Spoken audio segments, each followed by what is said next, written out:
सामाजिक मानवशास्त्री अपने आप को आदिम या सरल समाजों के अध्ययन तक ही सीमित नहीं रखता। आप लोगों की हेडिंग थी, उसके आगे लिखिएगा उसमें कि सामाजिक मानवशास्त्री अपने आप को आदिम या सरल समाजों तक ही सीमित नहीं रखता है। इतना अवश्य है कि उसने ऐसे समाजों के अध्ययन में उनके लघु आकार, सीमित जनसंख्या, सरल प्रौद्योगिकी तथा अध्ययन की सुविधा आदि को ध्यान में रखते हुए रुचि ली है। लेकिन यह नहीं भूलना चाहिए कि उसने इस आकार के अध्ययन में प्राप्त ज्ञान के आधार पर आधुनिक जटिल समाजों को समझने का अवश्य प्रयत्न किया है। नंबर 3 आप लोग हेडिंग डालिएगा, सामाजिक मानवशास्त्री संपूर्ण समाज का अध्ययन नहीं करता है।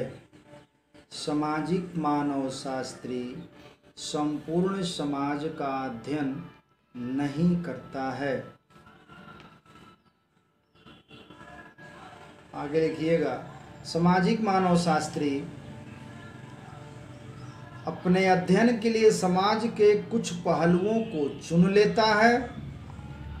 इस संबंध में इवांस प्रीचार्ड ने लिखा है कि सामाजिक मानवशास्त्र का सामाजिक व्यवहार का सामान्यतः उनके संस्थागत स्वरूपों में, जैसे परिवार, नातेदारी व्यवस्था, राजनीतिक संगठन, कानूनी विधियां, धार्मिक पूजा पद्धतियां आदि का तथा ऐसी संस्थाओं के बीच पाए जाने वाले संबंधों का अध्ययन करता है। अगली हेडिंग आप लोग डालिएगा, सामाजिक मानवशास्त्री अपने को देश और काल की सीमाओं में नहीं बांधता।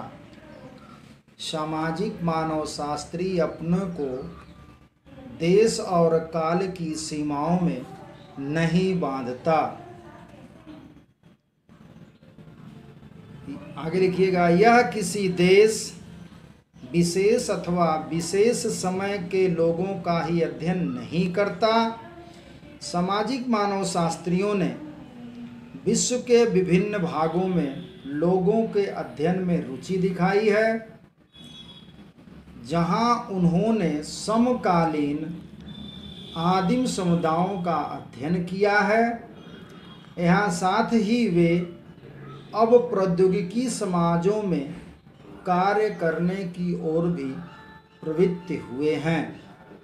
पैराग्राफ आप चेंज करिएगा, आगे से लिखिएगा, बिताई समाजशास्त्री हैं, बिताई ने लिखा है, सामाजिक मानवशास्त्र का अध्ययन विषय अधिक सही रूप में समाज या समाजों जिन्हें समग्रताओं के रूप में देखा जाता है के बजाय संस्थागत सामाजिक संबंध तथा वे व्यवस्थाएं हैं जिनमें वे व्यवस्थित रह सकें।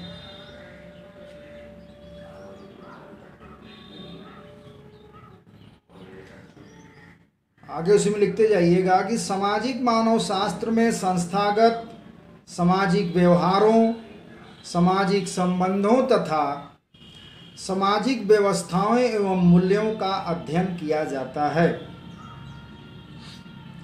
अब आप हेडिंग डालिएगा, अगला क्वेश्चन, अगली हेडिंग डालिएगा, सामाजिक मानवशास्त्र की विशेषताएं। सामाजिक मानवशास्त्र की विशेषताएं। जिसमें आप नंबर 1 हेडिंग डालिएगा, उसके नीचे थोड़ा लंबी लंबी हेडिंग है, हेडिंग डालिएगा सामाजिक मानव शास्त्र सामाजिक व्यवहार का सामान्यतः संस्थागत स्वरूपों में अध्ययन करता है। संस्थागत स्वरूपों में अध्ययन करता है,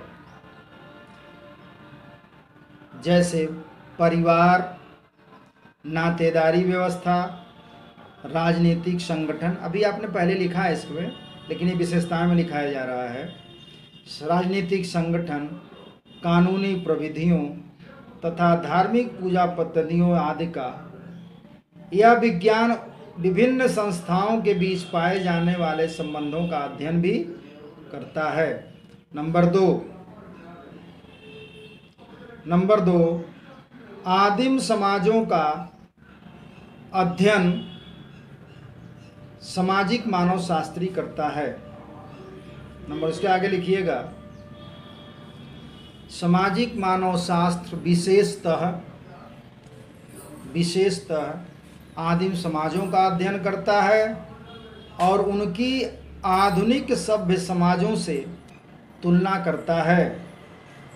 आकार की संयुक्ता, सीमित जनसंख्या, सरल प्रौद्योगिकी, सरल अर्थव्यवस्था तथा सामाजिक प्रकारों के कम विशेषीकरण के कारण इन आदिम या सरल समाजों का सरलता के साथ अध्ययन किया जा सकता है। नंबर 3, सामाजिक मानव शास्त्री सभी मानव समाजों का अध्ययन करता है। सामाजिक मानव शास्त्री सभी मानव समाजों का अध्ययन करता है। आगे लिखिएगा सामाजिक मानव शास्त्री सभी मानव समाजों का अध्ययन करता है, न कि केवल आदिम समाजों का ही अध्ययन करता है,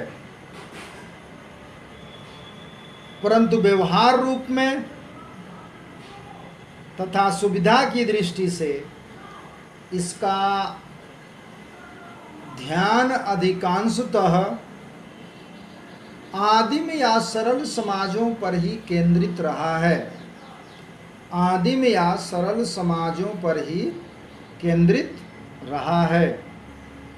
सामाजिक मानव शास्त्री आदिम लोगों में भाषा, कानून, धर्म तथा राजनीतिक एवं आर्थिक संस्थाओं आदि का अध्ययन किया है या करते रहते हैं।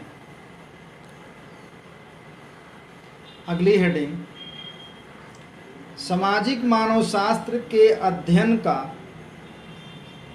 भौगोलिक फैलाव काफी विस्तृत है।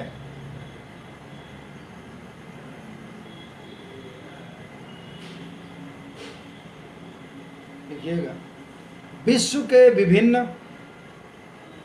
भागों में फैले लोगों के,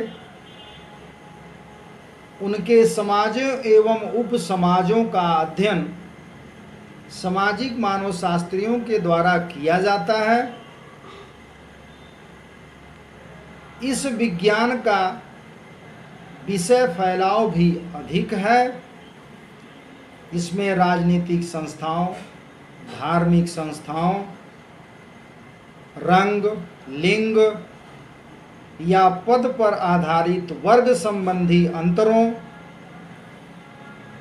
आर्थिक संस्थाओं, कानूनों या अर्ध कानून संस्थाओं, विवाह, सामाजिक अनुकूलन तथा संपर्क, सामाजिक संगठन या संरचना का अध्ययन करता है या किया जाता है। अगली हेडिंग लिखिएगा सामाजिक मानव शास्त्र में समाजों का अध्ययन किया जाता है, न कि संस्कृतियों का। लिखिएगा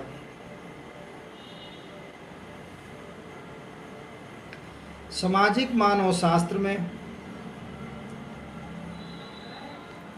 समाजों का अध्ययन किया जाता है, न कि संस्कृतियों का। सामाजिक मानव शास्त्र में सामाजिक संबंधों का, एक समाज के सदस्यों के बीच पाए जाने वाले संबंधों तथा विभिन्न सामाजिक समूहों के आपसी संबंधों का अध्ययन किया जाता है।